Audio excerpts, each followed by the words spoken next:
Hello children, educational double channel में आपका स्वागत है।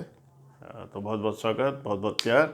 और आइए आज हम सीखते हैं लघुत्तम समापवर्त्य यानी लॉस ऑफ, और इसी को इंग्लिश में हम कहते हैं लीस्ट कॉमन मल्टीपल।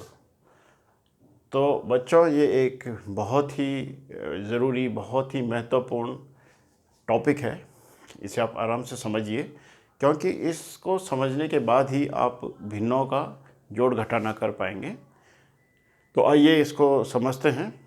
तो इसके कंसेप्ट्स पहले मैं पूरा इसका बुनियादी ज्ञान आपको दूंगा, और जब आपको इसका बुनियादी ज्ञान हो जाएगा तो आप भिन्न से संबंधित या अन्य कोई भी से संबंधित प्रश्न जो कि लॉसॉपर पर आधारित हैं उनको बहुत आराम से, आसानी से कर पाएंगे।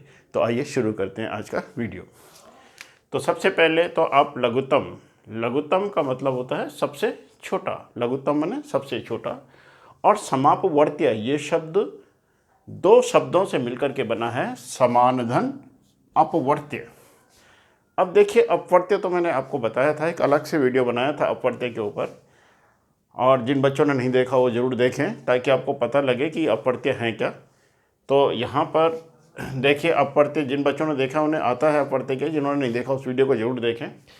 तो अब यहाँ से चलिए आप कि जैसे मैं इसको एग्जाम्पल के माध्यम से समझाता हूँ कि ये है क्या लॉस ऑफ। तो जैसे आप ये देखिए, हमें 4 और 6 का लॉस ऑफ यानी लघुत्तम समापवर्त्य निकालना है। तो सबसे पहले तो हम 4 के अपवर्त्य देखेंगे कि ये 4 के अपवर्त्य के हैं। तो आपको मालूम है वो सारी संख्याएं जो कि 4 से बंट जाती है। ये 4 को आप किसी भी संख्या से गुणा करें तो 4 के अपवर्त्य मिलेंगे। तो आप माने 4 को 1 से गुणा करेंगे तो 4 एकम 4, 2 से 4 दूनी 8, या वो सारी संख्याएं आप ये बोल लीजिए 4 से बट सकती हैं।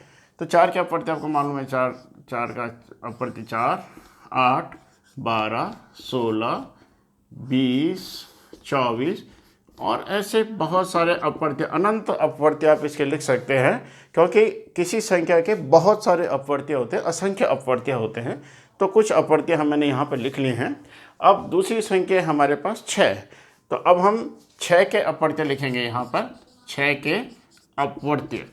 तो 6 के अपवर्त्य हैं जो संख्याएं 6 को किसी भी संख्या से गुणा करने पर मिलती हैं। यानी अगर 6 को 1 से गुणा करो तो 6 आएगा, 6 को 2 से गुणा करो तो 12 आएगा, 6 को 3 से गुणा करो तो 6 18 आएगा। तो 6 को किसी भी संख्या से गुणा करने पे हमें 6 का अपवर्त्य मिलता है। तो यह 6 जिन जिन संख्याओं को बांट सकती है पूरा पूरा, वो 6 के अपवर्त्य होते हैं। तो चलिए 6 के अपवर्त्य है 6, 12, 18, 24, 30, 36। तो ऐसे इसके भी हम 6 के भी असंख्य अपवर्त्य लिख सकते हैं, क्योंकि अपवर्त्य असंख्य होते हैं, उन्हें हम गिन नहीं सकते। अब हमने 4 और 6 के अपवर्त्य लिख लिए।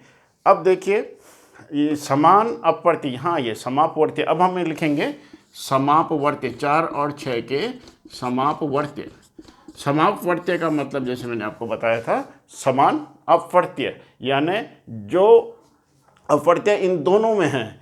अब आप देखिए, जैसे इनमें दोनों में 4 में भी 12 है, 12 का अपवर्त्य, और ये 6 का एक अपवर्त्य क्या है, 12 है। तो इसका मतलब ये समान अपवर्त्य मतलब कि 12 दोनों में है, 4 का अपवर्त्य भी और 6 का भी, तो 12 एक समान अपवर्त्य है। ऐसे ही आप ये देखिए 24, यहाँ पर भी 24 है और यहाँ पर भी 24 है, तो ये भी समान अपवर्त्य है। तो इसी तरीके से अगर हम आगे 4 के और सारे अपवर्त्य लिखें, 6 के भी और सारे अपवर्त्य लिखें, तो हमें बहुत सारे समान अपवर्त्य मिलेंगे। जैसे पहला 12, दूसरा 24 आया था, तो तीसरा 12 3 36, चौथा 12 चौको 48, और फिर 12 पंजे 60। इस तरह से हमें बहुत सारे समान अपवर्त्य मिलते रहेंगे, जो कि दोनों के अपवर्त्य होंगे, 4 के भी और 6 के भी। तो ये हमारे समापवर्त्य हैं, यानी समान अपवर्त्य हैं। समान अपवर्त्य मतलब ऐसे अपवर्त्य जो दोनों में हैं, जो दी गई संख्याओं के दोनों के अपवर्त्य हैं। अब यहाँ पर हमें निकालना है लॉस ऑफ। लॉस ऑफ माने लघुत्तम समापवर्त्य, लघुत्तम समापवर्त्य, लघुत्तम समापवर्त्य निकालना है। अब देखिए, ये तो समापवर्त्य हैं, ये सारी संख्याएं क्या है, समापवर्त्य। लघुत्तम का मतलब जैसे मैंने आपको बताया था, सबसे छोटा। तो इन समापवर्त्यों में सबसे छोटा अपवर्त्य कौन सा है, 12। इनमें देखिए, इन संख्याओं में, इन समान अपवर्त्य जितने भी, इनमें सबसे छोटा कौन सा है, 12। तो इसका लघुत्तम समापवर्ती हो गया 12। तो इसका मतलब ये है कि 4 और 6 का जो लॉसअप है लघुत्तम समापवर्ती है 12 है। तो लघुत्तम समापवर्ती वह छोटी से छोटी संख्या होती है जो कि दी गई संख्याओं से पूरा पूरा बढ़ जाए। अब आप देखिए ये 12 जो है 4 से भी बढ़ता है, 4 तियाँ 12, और 6 से भी बढ़ता है, 6 दूनी 12, यानी यह है 12 से छोटी और कोई भी संख्या नहीं है जो कि 4 से भी बढ़ जाए और 6 से भी बढ़ जाए। इसलिए जो 4 और 6 का लघुत्तम समापवर्ती 12 है। तो इसी प्रकार अभी दूसरा प्रश्न इसको समझाते हैं, दूसरा एग्जाम्पल। 10 और 15 का लॉसअप निकालना है। देखो बच्चों 10 और 15 का लॉसअप निकालना है, इसका मतलब ये है कि हमें वो संख्या निकालनी है, लॉसअप मैंने वह छोटी से छोटी, लघुत्तम समापवर्ती वह छोटी से छोटी संख्या निकालनी है जो 10 से भी पूरी पूरी बढ़ जाए और 15 से भी पूरी पूरी बढ़ जाए, यानी वही लॉसअप होता है। तो इसको फिर से देखिए, हम यहाँ पर पहले लिख देते हैं कि 10 के अपवर्ती लिखते हैं। तो 10 के अपवर्ती आपको मालूम है, 10 के अपवर्ती 10, 20, 30, 40, 50, 60, 70 और ऐसे अनंत अपवर्ती होंगे। और अब हम लिखेंगे 15 के अपवर्ती। 15 के अपवर्ती दूसरी संख्या में 15 दी है, तो 15 के अपवर्ती जब हम लिखेंगे तो हम इसको लिखेंगे 15, 15 दूनी 30, 15 तियाँ 45, 15 चौको 60, 15 पंजे 75, 90 और ऐसे अनंत इसके भी बहुत सारे अपवर्ती आएंगे, क्योंकि बहुत सारी संख्याएं जो 15 से बढ़ सकती हैं। तो अब यहाँ पर भी वही करेंगे, क्योंकि हमने 10 के अपवर्ती भी लिख लिए हैं, 15 के अपवर्ती भी लिख लिए हैं। तो 10 और 15 का लॉसअप निकालने से पहले हमें पहले इनके समान अपवर्ती देखने होंगे। तो हम इनके समापवर्ती, समान अपवर्ती यानी समापवर्ती जो दोनों में हैं, समापवर्ती इनके समापवर्ती क्या क्या हैं देखिए। दोनों में क्या है, जैसे 30 इसमें भी है 10 में, और 15 का एक अपवर्ती 30 है, दोनों 30, तो एक तो 30 है। और फिर दूसरा देखिए 60 इसमें भी है और 60 इसमें भी है, तो 60। तो देखो बच्चे जब हमें पहला समापवर्ती मिल जाता है 30, तो हम उसको 30 दूनी 60, 30 तियाँ 90, 30 चौको 120, 30 पंजे 150, बहुत सारे समापवर्ती हम खुद लिख सकते हैं। अगर हमें पहला समापवर्ती पता है तो उसको हम फिर 2 से 3 से 4 से गुणा करके सारे समापवर्ती अपना आप आते रहेंगे।